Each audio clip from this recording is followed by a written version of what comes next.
السلام عليكم ورحمة الله وبركاته. بدي أتكلم عن قصتي بال 2015. كيف قضى الله عني دين أكثر من 80 ألف دولار من حيث لا أحتسب بعد لزوم الاستغفار، وأبطل عني سحر قد كسر ظهري. كل هذا حدث بال 2015 بعد لزوم الاستغفار لمدة 6 أشهر. لكن تعريفا، أول شيء يعني في الماضي قبل 2015 كان عندي هناك تعطيل في تجارتي، فبدلت عدة تجارات وغيرت عدة مهن على عسى الله أن يغير أحوالي، لأنها كانت معطلة، ديون متواصلة. نغير من تجارة لتجارة لكن الأمور لا يستقيم. وعلما إني يعني أعد من الملتزمين، وقد حجيت إلى بيت الله في 2007 واعتمرت مرتين، لكن سبحان الله هناك ذنوب يحصيها الله علينا ونحن لا نلتفت لها. كنا نظن أن سيد الاستغفار يمحاها، أو كنا نظن إذا أتبعنا السيئة بحسن من باب صلاة ركعتين في جوف الليل، أو قراءة صفحتين من كتاب الله، أو تصدق، أو دعاء، أو أذكار من هنا وهناك، نتبع السيئة حسنة، لكنها لم تنفع بشيء. حتى جاء اليوم الذي كان هذا السحر الذي كسر ظهري، فأخذت على نفسي أن أعبد الله كما يريد الله جل في علاه. فأخذت على نفسي أن أخذ الصلاة في وقتها في تكبيرة الإحرام الأولى وأركض إلى المسجد. وأنا هنا لم أكن أعرف الاستغفار، هنا ما كنت أعرف حقيقة الاستغفار، حتى سمعت يعني قصة الإمام أحمد مع الخباز، وقصة عن الاستغفار ب30,000 استغفار. فلزمت الاستغفار بالليل والنهار ب30,000 استغفار، ليس من باب تحديد الأوراد لكن من باب الإكثار. ولزمت الاستغفار، فلربما بعد أقل من شهر، في شهور الصيف، أمطر الله لي السماء. نعم، أمطر الله السماء على غير عادة، وهذا مصداق لوعد الله جل في علاه في سورة نوح. فقلت استغفروا ربكم إنه كان غفارا يرسل السماء عليكم مدرارا ويمددكم. هنا يبدأ المدد بعد المغفرة إن شاء الله، بعد المطر. يمددكم بأموال وبنين ويجعل لكم جنات ويجعل لكم أنهارا. فهنا الحمد لله رب العالمين يعني استمريت طبعا بالاستغفار كل مدة الاستغفار كانت 6 أشهر، لكن استمريت بالاستغفار، وما كان إلا وفي أحد الليالي، إلا وكان في يعني أنا جالس في أحد الليالي، وإذا بشخص أنا أعرفه جاء لي بمبلغ قدره 4,000 دولار من حيث لا أحتسب.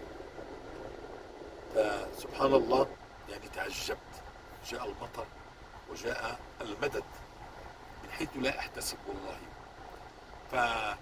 فاستمريت بفضل الله، فهيأ الله لي أن أبطل الله السحر هذا الذي كسر ظهري في هذه الفترة تقريبا.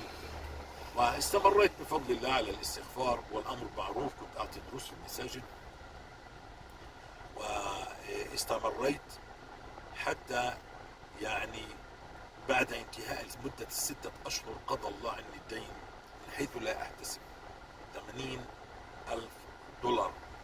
نعم، هذا مصداق لقول المولى عز وجل ويمددكم بأموال وبنين. نعم، ما كانت تنفع معنا، لم ينفع معنا قيام الليل، يعني من باب انه نتبع السيئة حسنة، ولا سيد الاستغفار، ولا الصلاة للصلاة، لكنها الذي نفعنا هو التوبة والإقلاع عن هذه الذنوب ولزوم الاستغفار بالليل والنهار، لأن الله جل في علاه لا يعذب مستغفرا. والوعد ووعود الله في الحياة الطيبة أغلبها مع الاستغفار. فالحمد لله رب العالمين، من هنا بدأنا نعرف قيمة الاستغفار. فذنوبنا يحولها الله إلى ديون، إلى هموم، إلى كروب، إلى أمراض، إلى أسحار، إلى يعني طلاق، إلى ذل، إلى هوان، إلى تشريد. هذه ذنوبنا يحولها الله علينا هكذا. لئن تبنا سيرفع الله عنا كل هذا ويرزقنا الرزق الحسن والحياة الطيبة التي وعدنا الله جل فيها العلا فيها. ويا قوم استغفروا ربكم ثم توبوا إليه يمتعكم متاعا حسنا.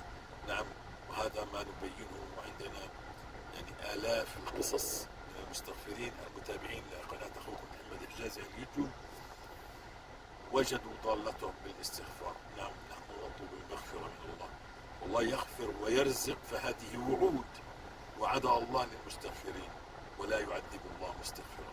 الأف هي من العذاب. لا يمكن المستغفر لازم الاستغفار أن يقولها أف.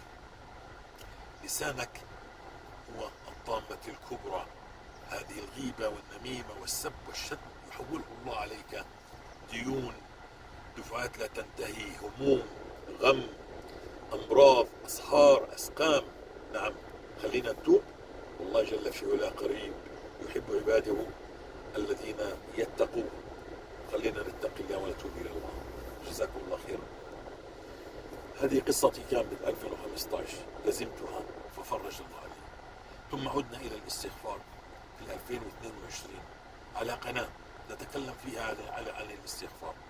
وتكلمت إن أول عطاء الله هو المطر، وهو علامة مغفرة الله جل في علاه. إن كنت في صيف، إن كنت في الصحراء، سيغفر الله لك ويمطر السماء تصديق. وهذه آية حسية عشان يثبت إيمانك.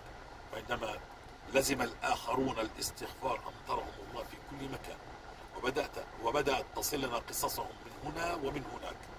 وبدأنا ننزلها على الفيسبوك وعلى الواتساب. هناك يعني الحمد لله رب العالمين آلاف القصص للمتابعين الذين لزموا الاستغفار بالليل والنهار. نعم، اجعل لسانك كل اليوم ذاكرا مستغفرا لله طالبا التوبة. هناك ذنوب أحصاها الله ونسيناها، لكن ما في حاجة لا لاستحضار ذنب ولا لاستحضار قلب، لكن ردد استغفر الله استغفر الله استغفر الله استغفر الله. إن شاء الله سترى الفرج بإذن الله تعالى من هذه الرحمات. نعم، فالاستغفار هو رحمة الله.